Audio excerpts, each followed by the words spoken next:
Hello, loves. Today we're gonna go over the 23 books that I want to read in 2023. But before we get started, I want to see how I did with the 22 books for 2022. Now, technically, the year is not over yet, but I don't actually have any plans on reading any of these books in the next week or two, so we're gonna call it a fail. For the most part, I did actually do really good with my goals. I read 15 out of the 22 books that I wanted to read in 2022. One of the books I decided that I didn't want to force myself to read after it got pretty bad reviews. I will probably still read Survive the Night by Riley Sager at some point, but I wasn't gonna force it. So that I'm kind of taking off of my requirements. So let's say we're at 16 out of 22. And then another book, Know My Name, got lost in the move. I had every intention of reading it. I do want to buy the book again so that I can read it. I am kind of bummed out that it's been misplaced. I was hoping that I would find it while we continued going through and, you know, setting things up and dealing with things, but it seems to have been completely lost, and so I just need to repurchase it. So I will be reading that book, and I'm not going to count it against my total, so that means we're at 17 out of 22. I also have The Humans here, which admittedly I've been waiting to get my hands on the audiobook for this one. I'm not as excited about reading it as I had been before, but I imagine once I get the audiobook I'll probably dive into it because it does seem like it would be something pretty interesting. Middle Game, I don't have a good reason for not reading this. I still want to read it. Hopefully I'll get around to it at some point, perhaps this year. I dropped the ball on this one. Another one I don't have a good reason for not reading would be The Death of Vivek OG. I was planning on reading it this month, and then I kind of decided, you know what, let's just save it until next year. I don't think I want to read something quite as heavy hitting right now. Perhaps I'll read it as one of the books that I read in February, because I just read books by Black authors in February and it's mostly going to be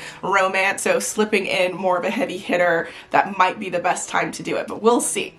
And then the next two ended up being trilogies, so Truly Devious and the rest of the books in the series. I did not get around to reading this, that it just timing wasn't right, and because I wanted to read all of the books back to back, I just didn't want to commit, I guess, so dropped the ball on this one. And then same with A Darker Shade of Magic, the trilogy for this as well. I really wanted to read it, didn't have a good time because I want to read all of them kind of back to back, so I will probably try and do this again next year, but if I don't, that's okay. It's not on my list for the year. Moving into the actual 23 books that I want to read in 2023, like 2022, I do want to focus on books that I already have, except I do have several new releases that I have pre-ordered for the year that are also on here, so I'm going to save those till the end, and we're going to focus on the books that I currently have first. One of the first books I do want to read in 2023 is S, which is the Ship of Theseus. This is a multimedia book, and I technically started reading it. I have totally been enjoying it, but I took a break because I was doing NaNoWriMo, and then I just haven't picked it up since then, and I was like, let's just wait until next year and we'll try and finish it out. This one is a book where a lot of the story takes place in the margin, and there are a ton of bonus materials throughout the book that kind of adds to the story. We have two characters who are almost in this kind of love story scenario where they pick up this book, The Ship of Theseus, and they start communicating with each other back and forth about the theories behind the author V.M. Straka, which in this world is somebody who is basically an anonymous author, sort of, and there's a ton of theories about who they are and what sort of things they're involved in, and all kinds of like drama and issues and things like that. And so in addition to them, you know, kind of talking about things that they uncover, there are some deeper things going on because of the seriousness of the world that the author is involved in and stuff like that. And so it's fascinating. I'm really excited to finish it and get further in. Also, quick note, if I sound a little weird, I am currently dealing with a throat cold. I decided that I was going to film a bunch of videos this week, and then I got a throat cold, so now I sound ridiculous. So you're welcome, I guess. Okay, so that is book number 1. Technically these aren't in any particular order, but we're still counting up, I guess. Next up, I have Six Crimson Cranes by Elizabeth Lim. This book is supposed to be about a girl who gets cursed, where I guess her brothers get turned into cranes and she has to figure out how to break the curse and save them without speaking. And I don't know if it's like completely speaking or without saying certain things. Like she can't tell people that this is what happened to her brothers, or if it's like more intense than that. But I'm really excited about this, and this is supposed to be one of the POC book club picks. So if you are interested in joining us for a discussion and reading along with it, it's going to be for the months listed right here. And then the discussion will be the month after. So the discussion will be here. Pretty excited about that. Then hopefully next month I will get around to our 3rd book, which is Rock, Paper, Scissors by Atlas Feeney. I was going to read this technically in like November of this year because we got an early winter here in Minnesota, and I was so like, ooh, vibes, I'm totally here for it. But NaNoWriMo, I was really busy, and then I decided, oh, this would be a good book to save for January or February because it's supposed to continue to be cold here. So this is about a couple who basically, I think they win a trip or something to go to a, you know, snowy getaway location, and it ends up not being as much of a surprise trip as they thought, and things start happening. And I'm pretty sure the husband has like face blindness or something, and they are having struggles with their marriage, and it's supposed to be a thriller. I like going in with thrillers knowing very little, so that's pretty much what I know.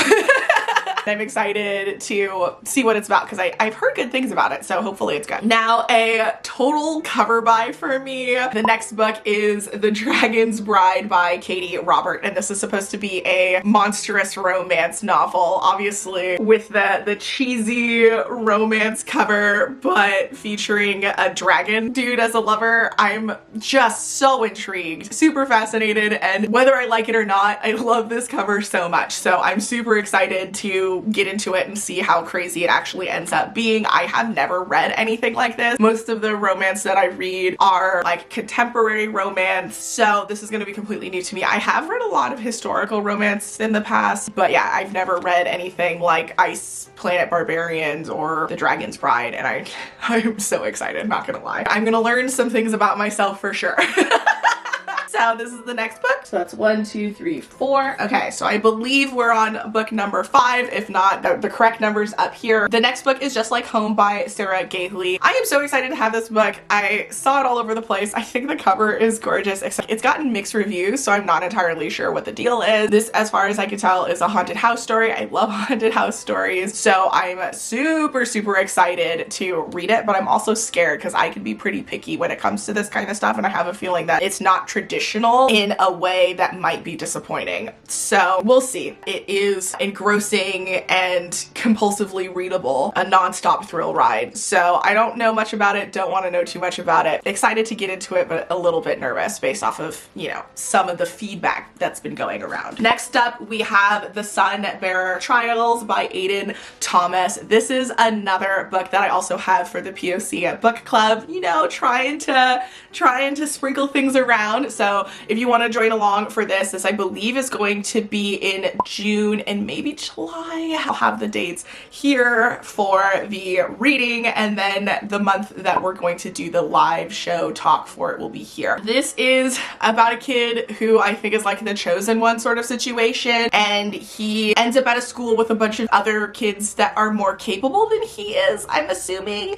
And he's like, how am I supposed to be the sun bearer when, you know, like I don't know all of this stuff. So it seems like he's being thrust into a world to compete with. So it says, how am I supposed to compete with the Golds? I'm not a hero. They have been training their whole lives for this, and I'm not even allowed to go to the same school, Theo shouted, clutching the sunburst crown in his trembling hands. I don't want to be the sun bearer, not when someone had to die. So yeah, excited to get into this. I ended up reading Cemetery Boys by Aiden Thomas earlier this year and really enjoyed it. So I'm excited to read something else from him, and I did get the Barnes & Noble's exclusive edition edition, which has apparently some bonus content in the back. So excited to read that as well. That is our next book. Then, because it just sounded so interesting and I'm like, I gotta read this, it seems so much fun, I have Sign Here by Claudia Lux. This is a story about, I guess he's a devil that basically works in hell and is trying to move up the corporate ladder. And so to get a promotion, he needs to have another member of this family sign their souls to him. And he sees the perfect opportunity when they all end up going on a family vacation or something to their lake house. And they bring along one of their friends and he's all like, I see how we might be able to convince somebody to sign over. So it's going to be, as far as I can tell, a cheeky, fun, horror-ish type story. I'm assuming it's going to be more on the cheeky, fun side than it is actually going to be like scary horror or thriller, but we'll see. We will see. I'm excited either way because it just sounds so fun. Next up, I have The Poppy War by R.F. Kuang. I have been wanting to read this since everyone was talking about it last year and loving the whole trilogy. And so I was like, I want to get a piece of that action. A few months ago, I ended up buying the trilogy and have been trying to find excuses to read it. So I'm going to put this on my 23 books to read in 2023 and hopefully I'll finally get around to seeing what the hype is all about. And if all goes well, I'll read the full trilogy. So this is about a girl who is kind of like an outcast orphan, I believe, who ends up doing really, really well on a test that gets her into a prestigious school for, you know, like the army or something like that. And no one expected that to be the case. And it turns out while she's there, not only is she better than what people were expecting, she also has some sort of connection to ancestors and a kind of magical tie that she starts to uncover in the process. And it ends up being this big like epic war situation going on that we experience, at least in this book, through her eyes. I have no clue about the other two books, but I'm really excited about it and hopefully I will get around to it next year. Then we have The Atlas 6 by Olivia Blake, and this, as you guys have probably seen all over BookTube and I think even like Book Talk, this is dark academia, magical, whimsical story about 6 people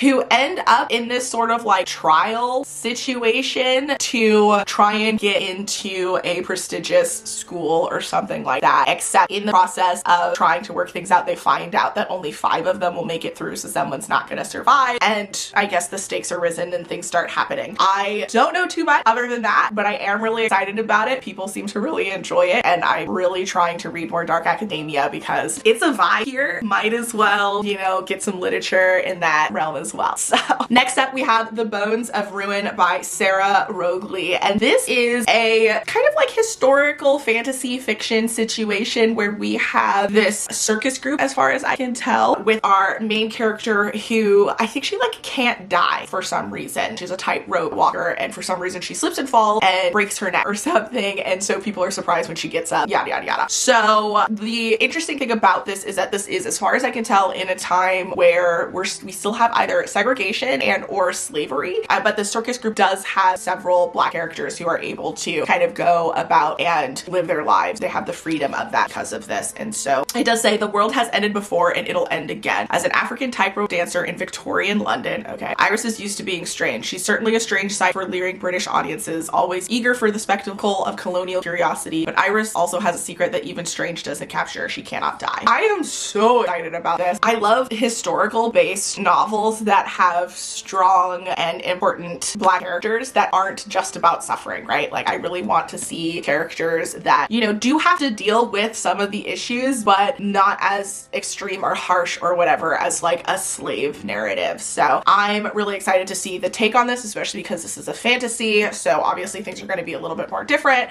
and hopefully it's going to be a fun time. Okay, next up we have Bones to the Wind by Tatiana Obi. And this one, I heard about this from another Black booktuber and was all like, oh my god, yes, sign me up. And so I grabbed it. I believe it's indie published. I love the art on it. I think it's a duology. I am so excited to get into more fantasy books by Black authors. So Sounds like we got a couple of characters who are competing against each other on the same team until something happens to bring them together. I'm assuming that's it. I don't know, but I'm excited, especially if it is just a duology. I think the second book in the series is supposed to come out in 2023 if it hasn't already, so I'm gonna try and get my hands on that and probably read them back to back. Sounds like a lot of fun. Now, another book that kind of has the black character in a historical setting is The Conductors by Nicole Glover, and this is another fantasy situation, and it's about a team of people, or a couple, who is basically working on the Underground Railroad if it was an actual railroad, I believe. So it's kind of taking a literal turn to the idea,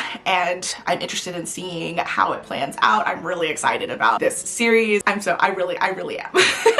Like, it just seems like it's gonna be right up my alley. Hopefully it's not too on the depressing side, because that's where it gets a little bit hard for me, but I do like a hint of that, and that being something that we overcome while experiencing some of the historical aspects in a more, you know, cultural black way is what I get excited about, because you don't get a lot of that. And I personally love vintage things and historical things and whatever, but I don't want to deal with the horrible, awful truths of the past. Like, I want to be able to enjoy it, even though I don't want to completely ignore the awfulness at the same time. So finding a good balance is really where we're at. So we have a couple more books that I have on hand before we get to the new releases. The next one here is The Blood Trials by N.E. Davenport. This is another series that is high adult fantasy with a character who I believe her father ended up doing something wrong. Because of her father's past, she's automatically looked down to from everybody else, and I think she's trying to do some sort of revenge thing. It's all about blood. The blood of the former Legatus commander, Vern Amari, murdered for his granddaughter. Oh, it's not her father, it's her grandfather. Ikena, bent on revenge as much as on discovering the truth, Ikea pledges herself to the Praetorian trials, a brutal initiation that only a quarter of the aspirants survive. She subjects herself to the racism directed against her half-Canaan heritage and the misogyny of a society that cherishes progeny over prodigy, all while hiding a power that, if found out, would subject her to execution or worse. Dang! So the stakes are high here, a lot going on, story of revenge, and some intense blood trials. Very interested in seeing what this is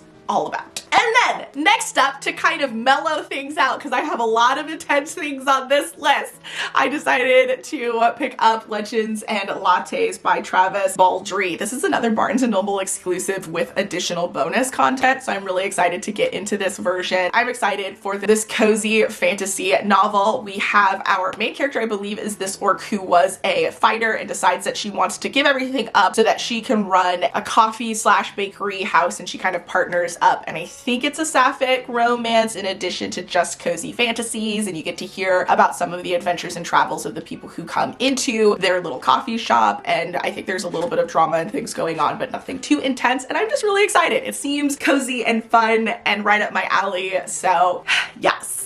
Next up, I have The Jasmine Throne by Tasha Suri, and this is another fantasy. I'm on a fantasy kick this year, although that is not true for the pre-orders, but it's true right now, so.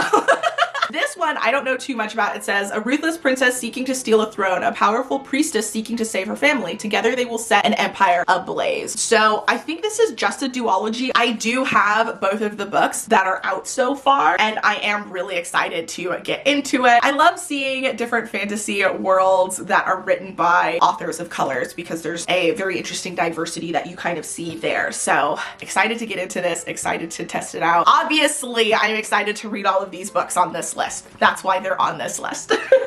And then next up, we have Violet Made of Thorns by Gina Chen. This was a book that I ended up getting in one of my subscription boxes. Because it's a fantasy by a POC author, I did want to prioritize it and see if it's something that I would enjoy. So this one says, Violet is a prophet and a liar. That's one way to start off your little flap here. So she's influencing the royal court with her cleverly phrased and not always true divinations. Honesty is for suckers, like the oh so not charming Prince Cyrus, who plans to strip Violet of her official role once he's crowned at the end of the summer, unless Violet does something about it. But when the king asks her to falsely prophesy Cyrus's love story for an upcoming ball, Violet awakens a dreaded curse, one that will end in either damnation or salvation for the kingdom, all depending on the prince's choice of future bride. Violet faces her own choice, seize control of her destiny no matter the cost, or give in to the ill-fated attraction growing between her and Cyrus. So it seems like we've got an enemies to lovers situation. I'm excited. Not a surprise. I'm not a big fan of people who lie in books. Like, I hate cheating, I hate lying, especially when it comes to like important relationships, but there's always exceptions to the rule. So I'm interested if this is going to be spun in a way that I don't just like hate that she's lying about everything constantly, or if that's just going to be part of the appeal and we're going to watch her grow and not be awful. So a little hesitant, but still excited, especially because I love enemies to lover situation, and I like the idea of our female character being the like sort of questionable one, while in my eyes the male character, if he is a little bit more honest and stuff like that, being the, you know, the one to root for more. So that seems like it'll be interesting. And then the last book that I physically have on hand is Babel or Babel by R.F. Kuang. We got 2 books from her this round, which I'm super excited about. This one is another fantasy historical story. It is a slow academic book that is about a character who kind of gets pulled into this school. It focuses on language, academics, colonialism, and how that exists in academics. And I'm sure there's a bunch of other things that are kind of talked upon, like racism, and I think even misogyny. It has some tough topics. I do hear it's a little bit on the slow side and it is a chunker, but I'm so excited to get into this, and hopefully knowing that in advance will let me enjoy this to the fullest, since it's probably going to take a while to get through. Now for the books that I don't actually have that will be new releases and that I currently have on pre-order. The first one in this batch is the Davenport. So this one says it is a totally escapist, swoon-worthy romance while offering a glimpse into a period of African-American history often overlooked. This is exactly what I'm saying that I'm looking for in historical novels that feature Black protagonists. I love the idea of an escapist romance world that might touch upon some realistic things that happen, but focuses on a more enjoyable aspect of the past. I want to experience that. I want to be able to put myself in these kind of historical situations and not be depressed. We'll see. I am putting a ton of faith in all of these books that they'll be able to deliver what I'm looking for. Then I want to check out How to Sell a Haunted House by Grady Hendrix. Haunted house seems like it might be a little bit cheeky. Don't know too much about it, but just the title alone, I'm interested. I'm interested. And we have Wayward by Amelia Hart. This one says, 3 women, 5 centuries, 1 secret. I had nature in my heart, she said, like she did in her mother before her. There was something about us, the wayward women, that bounded us more tightly with the natural world. We can feel it, she said, the same way we feel rage, sorrow, or joy. Wayward is a stunning debut novel about gender and control, about losing echoes of male violence through the centuries. But more than that, it is a celebration of nature, female power, and breaking free. Yes, witchy books!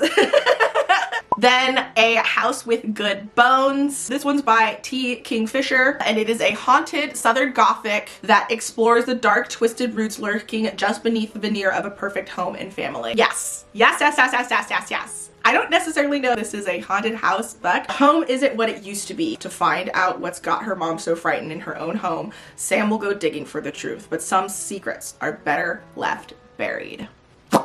Yeah, so that sounds like fun. Next up, for book 22 of 23, we have The Haunting of Alejandra by V. Castro. I enjoy her writing. I do want to read something else from her. I think this is a regular length novel, and it is about a woman who's haunted by the Mexican folk demon La Llorona. She unravels the dark secrets of her family history, and she no longer knows who she is. But they cannot see who Alejandra has become, a woman struggling with the darkness that threatens to consume her. So apparently she's seeing things, she's questioning herself, and uncovering stuff. So sounds like a good time. And then last on my list is The Spite House by Johnny Compton, and this is another horror haunted house sort of situation. It says Eric Ross is on the run from a mysterious past with his 2 daughters in tow. When he comes across the strange ad for the Mason house in Denver, Texas, Eric thinks they may have finally caught a lucky break. All they need to do is stay in the house and keep a detailed record of everything that happens there, provided the house's horrors don't drive them all mad. As you probably noticed, I am definitely trying to find me some good haunted house books and or spooky stories in addition to reading a ton of fantasy, and I'm here for it. I'm excited. If you're excited about any of these books, let me know down below. And also, if there is one book you're super excited to read next year, or a couple, you can list a few if you can't pick just one, let me know that as well, especially because I'm trying to get some more Rex.